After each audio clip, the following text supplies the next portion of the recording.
Jujutsu Kaisen, succès tant critique que populaire, bat des records pour ses ventes, son adaptation et même son portage au cinéma.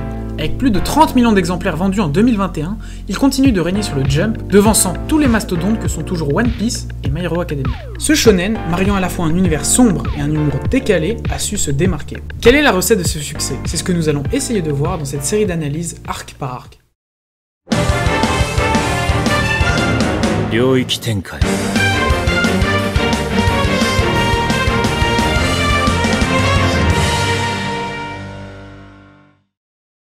Avant de débuter notre analyse de l'œuvre, prenons un peu de temps pour parler de l'auteur et de ses influences.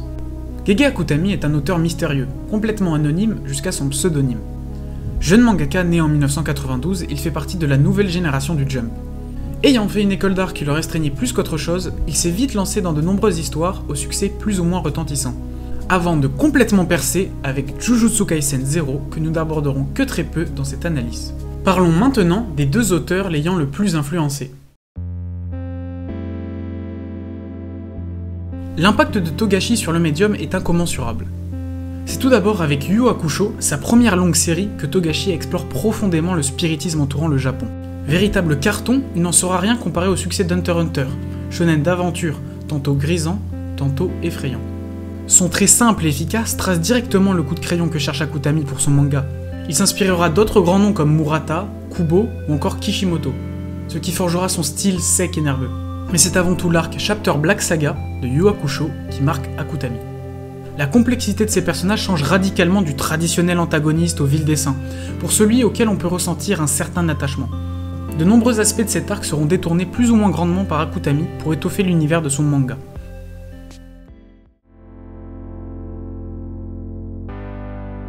L'auteur de Bleach, membre du Big Three, a lui aussi énormément influencé les mangas actuels. Tirant son inspiration de Yu Yu Hakusho et de Senseiya, il a su développer un style remarquable dans son manga. Son importance dans la carrière d'Akutami est primordiale. Alors qu'il n'est qu'en CM1, c'est en feuilletant en cachette les jumps de son grand frère qu'il tombe sur le premier chapitre de Bleach. C'est à ce moment qu'Akutami développe réellement le rêve d'être mangaka. La manière dont Kubo crée et gère ses personnages est un exemple pour Akutami. Nous le verrons au fur et à mesure de nos analyses, mais les références à Bleach et les façons de faire sont semblables. Et ça, dès la première page de Jujutsu Kaisen. Commençons par résumer l'ensemble de ce premier chapitre grâce au wiki pour resituer l'action. Chaque année, au Japon, on recense plus de 10 000 morts inexpliquées et portées disparues. Dans la majorité des cas, ce sont les sentiments négatifs des êtres humains qui sont en cause. Souffrance, regret, humiliation, leur accumulation dans un même endroit provoque des malédictions souvent fatales. Yuji Itadori est un lycéen ordinaire, doté d'une force physique hors du commun, et qui excelle dans tous les sports. Au lieu de profiter de son don, il préfère flâner avec ses amis du club de spiritisme. Un jour, alors qu'il s'en va voir son grand-père, ce dernier meurt dans son lit, en disant à Yuji de mettre sa force au service des autres. Le soir même, Yuji croise la route de Megumi Fuchiguro, un exorciste de l'école d'exorcisme de Tokyo, qui est à la recherche d'une relique de classe S, provenant du fléau le plus puissant de l'histoire, Ryomen Sukuna. Toutefois, ce sont les amis de Yuji qui sont en possession de la relique. Ces derniers la décèlent accidentellement, attirant un nid de mauvais esprits à leur emplacement. Ensemble, Yuji et Megumi tentent de repousser les fléaux, mais finissent au bout du compte acculés. Poussé dans ses derniers retranchements, Yuji ingère le doigt de Sukuna pour gagner son pouvoir, mais le voilà maintenant possédé par le roi des fléaux.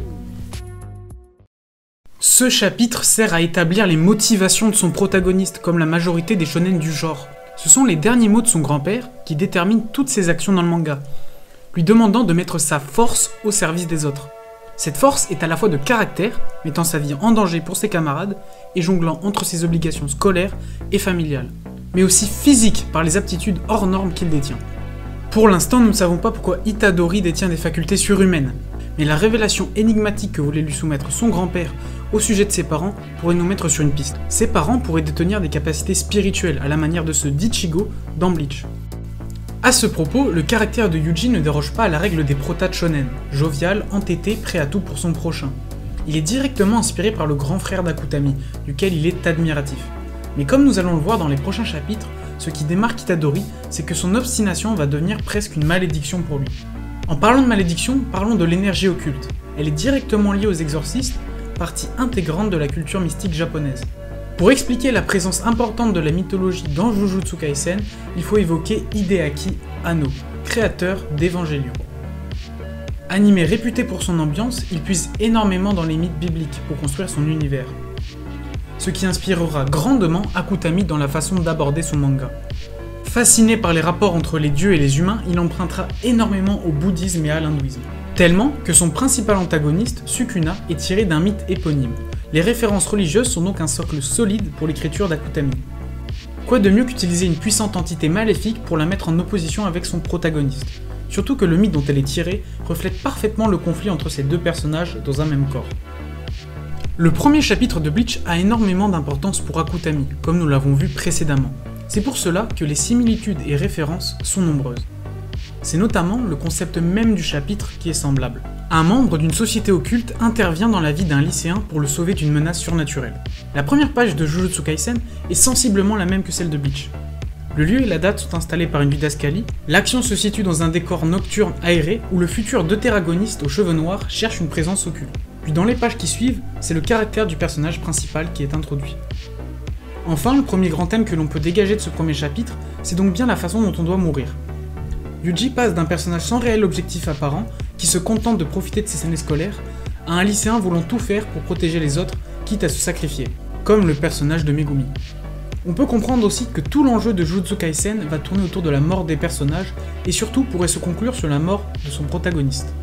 Pour continuer dans ce raisonnement, synthétisons maintenant toujours à l'aide du wiki les deux prochains chapitres. Finalement, après avoir sauvé ses amis, Yuji est arrêté par les exorcistes et est mis à mort. Toutefois, c'est sans compter l'intervention de Satoru Gojo, professeur à l'école de Tokyo, qui lui permet d'éviter d'être exécuté immédiatement. La mission de Yuji est désormais toute tracée, trouver et ingérer les 19 autres doigts restants, puis mourir et emporter Sukuna dans sa tombe. Pour mener à bien sa mission, Yuji doit intégrer l'école d'exorcisme de Tokyo. Mais pour cela, il doit d'abord passer un entretien avec le proviseur de l'école, Masamichi Yaga. Ce dernier teste la détermination de Yuji à vouloir intégrer l'école, mais obtient une réponse qui ne lui plaît pas. Finalement, Yuji explique qu'il ne veut pas regretter la façon dont il vit chaque jour et accepte sa situation actuelle. Il sait qu'il est le seul à pouvoir consommer les doigts de Sukuna, et c'est ce qui le fait réussir. Yuji intègre donc l'école et devient l'élève de Satoru ainsi que le camarade de classe de Megumi et de Nobara Kugisaki qu'ils devront chercher. Ces chapitres adoptent le point de vue que je vous exprimais précédemment, le fait que le destin de Yuji soit scellé. Itadori accepte sa situation, il doit mourir pour sauver le plus de personnes, c'est maintenant sa volonté. Ces chapitres sont là pour tester le protagoniste, mettre en doute son objectif. Il réussit l'épreuve et donc son objectif est complètement installé chez le lecteur. Il va devoir affronter de nombreux obstacles pour arriver à son but. Le personnage de Sukuna est mis en avant par ses interventions dans le troisième chapitre. En effet, il réussit à parler directement à Satoru. Akutami installe les prémices d'un futur combat entre l'homme le plus puissant, Gojo Satoru, et le roi des fléaux. Le rapport qu'entretiennent Yuji et Sukuna est similaire à celui de Kyuubi et Naruto, étant tous les deux des réceptacles. Justement, parlons de l'influence de Naruto dans Jujutsu Kaisen. Malgré que les ressemblances entre les deux mangas soient pointées du doigt par une partie de la communauté, les seules références directes d'Akutami sur Naruto sont dans un light novel qu'il a coécrit dans lequel Naruto est sous-entendu, mais tourne surtout autour du personnage de Satoru. Gojo est souvent décrié comme étant une pâle copie de Kakashi, ce qui est plus ou moins faux car Akutami a révélé s'être inspiré d'un autre personnage de Naruto pour son design. Tobitake Tombo. Moins populaire, mais on remarque directement la similitude au niveau des bandages portés par Satoru dans le tome 0, qui seront plus tard dessinés en noir pour faciliter le travail d'Akutami. Le reste de la tenue est celle des étudiants japonais, les Gakuran, mais en version plus street, montrant qu'ils tranchent avec les traditions. C'est surtout Urahara Kisuke qui a inspiré sa personnalité. Étant d'excellents maîtres pour leurs élèves, blagueurs en marge de la société qu'ils représentent, calmes et redoutables en situation de conflit. Mais ce qu'Akutami a voulu faire de Gojo, c'est surtout représenter le paroxysme de la force. Il écrit le personnage autour de ce concept, démontré au début du chapitre 2 par l'insouciance et la facilité du combat, puis rappelé par le dialogue avec Sukuna. L'autre personnage qui est introduit est donc Masamichi Yaga, le proviseur de l'école. Il est installé comme un personnage beaucoup plus terre-à-terre que Gojo. Ces dialogues nous rappellent les funestes destins qu'attendent une partie des exorcistes. Yaga semble vouloir, malgré ses aspects autoritaires, protéger Yuji, mais aussi se protéger. En effet, ces affirmations laissent penser que des personnes, sous sa gouverne, ont sombré dans la vengeance. Masamichi ne souhaiterait donc pas revivre cela, et son test servirait donc à éviter une nouvelle mésaventure.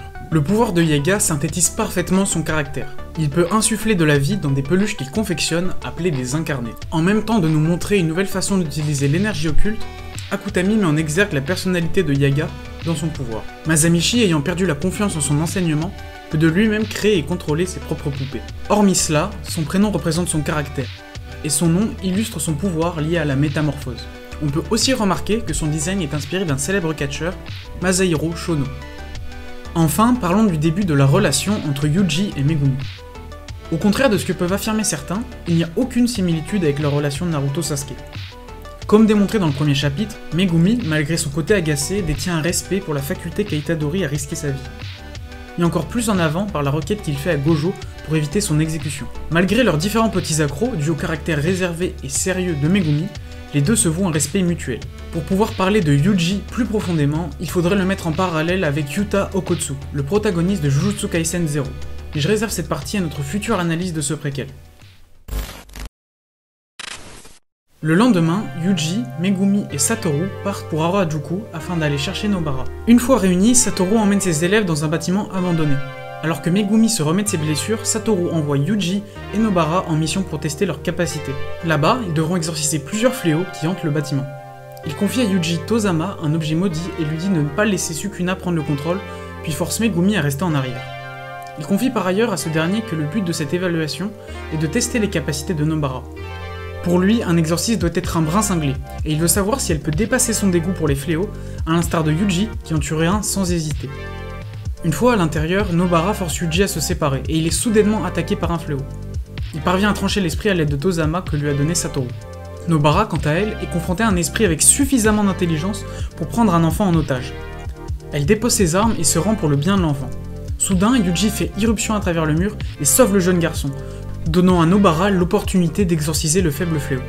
Ils réussissent tous les deux le test de Satoru et Nobara lui prouve qu'elle peut être tarée, elle aussi.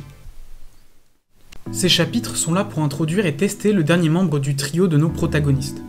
Nobara complète la dynamique installée par Yuji et Megumi. Megumi est sérieux et mature, Yuji est sympathique et impétueux, Nobara quant à elle est confiante et teigneuse. Dans ces chapitres, Gojo veut donc tester la capacité à coopérer de Nobara ainsi que son brin de folie. Megumi est écarté de l'histoire pour laisser place au duo Yuji-Nobara. En effet, on comprend indirectement que Gojo connaît déjà les capacités de Megumi et qu'il n'a pas besoin de les juger, ce qui semble cacher un passé commun entre les deux personnages. Nobara est donc au centre de ces chapitres. Le message autour de ce personnage est lié à l'acceptation de soi. Elle ne se soucie pas des normes de son entourage. Issue d'un milieu rural, sa motivation de trouver le succès en s'échappant de sa ville natale en tant que femme indépendante en fait un personnage attachant. Tout son caractère est synthétisé par son prénom.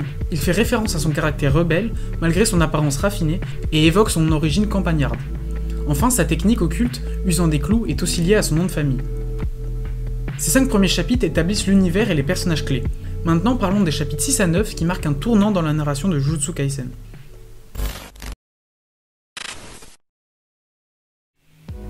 Une matrice qui pourrait évoluer vers un potentiel fléau de classe S apparaît soudainement dans un centre de détention pour mineurs. Alors que Satoru est absent, Ishiji envoie ses 3 étudiants évacuer les survivants potentiels du dit événement. Yuji, Megumi et Nobara sont déterminés à sauver les détenus restants. Cependant, au moment où ils entrent dans le centre, la matrice a déjà produit un esprit de classe S et a massacré tous les détenus, piégeant les secondes dans son territoire.